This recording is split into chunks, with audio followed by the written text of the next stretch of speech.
በስመ አብ ወወልድ ወመንፈስ ቅዱስ አሐዱ አምላክ።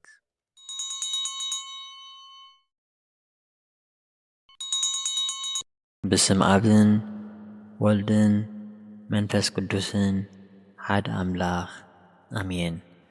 ብዕለት 4 መጋቢት ዝንበብ ስንክሳር ብሰላም አጀሚሩ ብሰላም ከፈጽመና ቅዱስ ፈቃዱ ይኹን። ኣብዚ ዕለት እዚኣ ብዛዕባ ክፉኣትን ስሑታንን ምስ ኣይሁድ ተሳታፍነት ኣለዎም ዝተባህሉ ኣብ ደሴት ኤሞር ማሕበር ጉባኤ ተገብረ።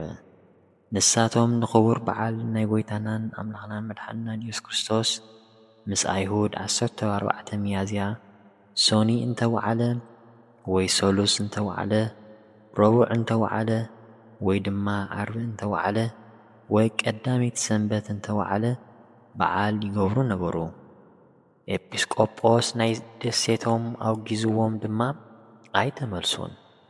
ናብ ድምጥራትዮስ ሊቀ ጳጳሳት ሃገረ ሮም፣ ናብ ሰራፒዮን ሊቀ ጳጳሳት አንጾኪያ፣ ናብ ድሜጥሮስ ሊቀ ጳጳሳት እስክንድርያ፣ ናብ ሲማኮስ ኤጲስቆጶስ ሃገር ኢየሩሳሌም መልእኽቲ ሰዲዱ ናይዞም ሰባት ስሕተቶም ነገሮም።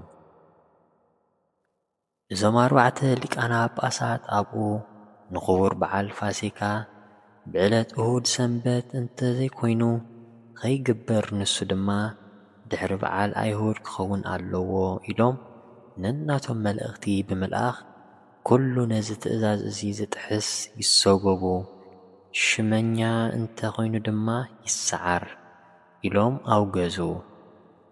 ኣብቲ ጉባኤ 18 ኤጲስቆጶሳት ተኣኪቦም ነቶም ከሓድያን ኣቕሪቦም መልእኽቲ ሊቃነ ጳጳሳት ኣንበብሎም። ካብቲ ኽፉእ ስሕተቶም ዝተመልሱ ነይሮም።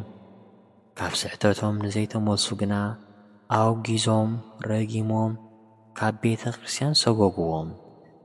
ነታ መዘከርታ ናይ ትንሣኤኡ ንመድሓኒና ዝኾነት በዓል ፋሲካ ብዕለት እሁድ ዘይኮነ ብኻልእ ዕለት ዝገብር ኣብ በዓላት ምስ ኣይሁድ ተሳታፍነት ዘለዎ ካብ ቤተ ክርስቲያን ይፈለ ኢሎም ከምቲ ትእዛዝ ሐዋርያት ብዛዕባ ክቡር በዓል ፋሲካ ተሰርዐ።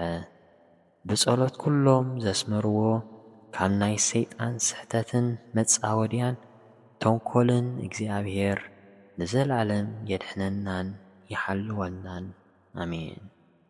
ሰላም ለክሙ ኣሐተኔ ግቡኣን ኤጲስቆጶሳት አስር ዘተውሳክክሙ ሳምን አማአስሩ ወረብኡ ለወርሃ ኒሳን በፋሲካ ኦሪት ኢይግበሩ ፋሲካ ወንጌል ብርሃን ከመ ትምትርዎሙ ለእልዋን በበሊህ ልሳን። ኣብዚ ዕለት እዚኣ ድማ ኣብ ዞባ ጵንፍልያ ኣብ ዓዲ ብርግያ መኰንን ዝነበረ ኽቡርን ብፁዕን ሃኑልዮስ ብሰማዕትነት ዓረፈ።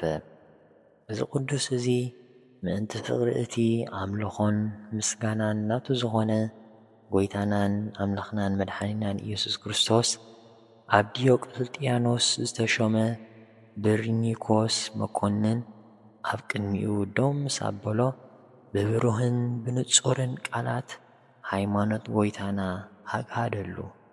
ንርኹሳት ጣዖታት ረጊሙ ድማ ንእግዚኣብሔር ምስጋና ኣቕረበ።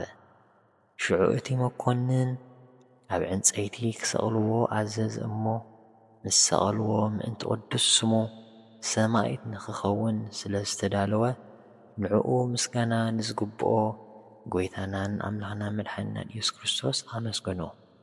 ድሕሪዚ ነፍሱ ኣብ ኢድ እግዚኣብሔር ኣረከበ። በረኸቱ ንዘለዓለም ምሳና ይኹን ኣሜን።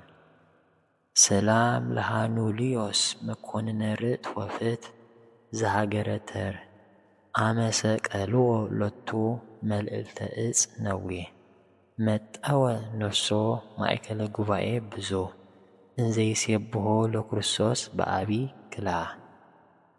ኦ ጐይታ ሃብታማት ካብ ዝተረፎም ዘእተውዎ መባእ ንጸሪቀ መበለት ንሳንቲም ናይ መበለት ከም ዝተቐበልካ ካብቶም ኩሉ ጊዜ ዘገልግሉኻ ንኣይላፍ መላእኽቲ ኣዘኪርና ነዚ ዘቕርብናዮ ማህሌት ኣብ ነፍሲ ወከፍ ከነንብቦ እንከለና መጽሓፍ ድኽነትና ተቐበል። ቅዱሳን ነቢያትን ሰባኽያን ሃዋርያትን ጻድቃንን ሰማዕታትን ትጉሃን መላእኽትን ከምኡውን ደናግል መነኮሳት ሄራን ካብዛ ንእሽተይ ሕፃን ክሳብ ዓቢ ኣረጋዊ ኣብዛ ቦታ ተኣኪቦም ንዘለዉ ቡራኬ ባርኹ። ነዚ መጽሓፍ ስንክሳር ብብርዒ ንዝጸሓፎን እናደረሰ ንዘጸሓፎን ብሓድሽ ልሳን ንዘንብቦን ዝተርጎሞን ንቓላት እዚ ቅዱስ ታሪኽ ብእዝኒ መንፈስ ንዝሰምዕን ብጸሎት ናይታ ካብ ኩሉ ባእሲ ዓራቒት ዝኾነት ኣዲኡ ቅድስተ ድንግል ማርያም ጐይታ ኢየሱስ ክርስቶስ ብሓባር ይመሓረና። ኣብዚ ዓለት እዚኣ ዝዓረፍኩም ጻድቃንን ሰማዕታትን ሰላምታ ይግብኣኩም። ንስኻትኩም ንዓለም ብብዙሕ ትዕግስቲ ዝሰዓርኩም ኢኹም ሞት ካባና ብዘይ ንስሓ። ንስኻትኩም ቅዱሳን ሰማይን ምድርን ማሕበር ሥላሴ ዝኾንኩም ሰውእትን ኣንስትን በብኣስማትኩም ኣብዛ ዓለት እዚኣ ዝዓረፍኩም ንዓኻትኩም ሰላምታ ይግብኣኩም። ምእንቲ ወላዲቱ ቅድስቲ ድንግል ማርያም ብጸሎትኩም ክትዝክሩና ብስጋን ደምን ክርስቶስ ንምህፀን ኣሎና። ንጻድቃን ብገድሎም፣ ንሰማዕታት ብደሞም፣ ንሃዋርያት ብስብከቶም፣ ንነቢያት ብትንቢቶም፣ ንመላእኽቲ ብልማንኦም እግዚኣብሔር ንኹልና ሕዝበ ክርስቲያን ኣሕቢሩ ይምሓረና። ንቤተ ክርስቲያንናን ንሃገርናን ኤርትራን ንኹሉ ዓለም ድማ ይሓልወልና። ስድራ እግዚኣብሔር ብዛዕባ ቅዱሳንን ዜና ገድሎምን ጥራሕ ንሰምዕ ኣይንኹን። ንዕኦም ክንመስል ንጻር። ንግዚኡ እነድንቖም ጥራሕ ኣይንኹን። ናብ ቤትና ጥራሕ ዘይኮነስ ናብ መዓሙቕ ልብና ዘሊቖም ከም ዝኣትዉ ንግበር። ዘውትር ንዘክሮም ንክርስቶስ ምእንታን ክንመስል። ቅዱሳን ዝተባሃሉ ሓጢኣት ስለ ዘይገበሩ ኣይኮኑን። ቅዱሳን ዝተባሃሉ ንሓጢኣት ስለ ዝተቓለስዋ እዮም።